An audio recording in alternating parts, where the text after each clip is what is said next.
Hey, what's up, friends? Today's Grammar Lesson W.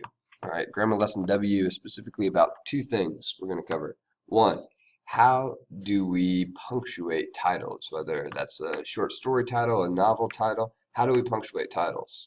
MLA citation. And then, furthermore, how do we put those citations in our text, in text citations?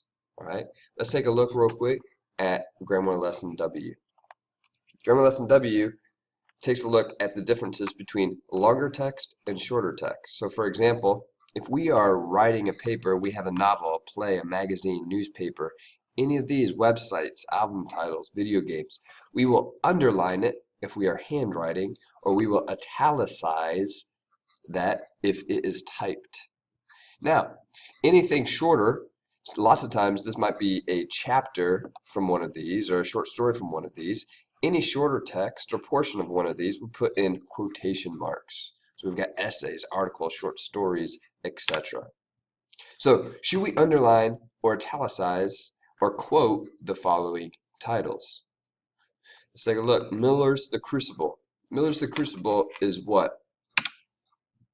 It is a play. We're going to talk about Crucible furthermore second semester. It is a play, so we would underline it, or we would italicize it if we were typing our paper. What about The Onion? The Onion is a website. A website is technically a longer text, so we would, again, underline or italicize that. What about Twain's Advice to Youth? Or Twain's Cornpone Opinions? Yeah, that would be shorter, right? That would be an essay, so we would put quotation marks. What about Hurston's Crazy for This Democracy? Same thing, right? It's an essay, quotation marks. Poe's The Telltale Heart? It's a short story. We put quotation marks. Now, next thing I want to make sure you understand, this you'll see this in no red ink, is how are we going to do our in-text citations? Take a look down here. Here's where we're taking the quote from. Harry Potter's and the Sorcerer's Stone. Here's part of the student's essay. It says, Harry and Ron are pleased to find Hermione a bit more relaxed about breaking rules. We have the citation here, the author's last name plus space plus page number. Notice there's no punctuation at the end of the quotation mark here because there's still something after it, after they save her from the troll. Here's where our sentence lies.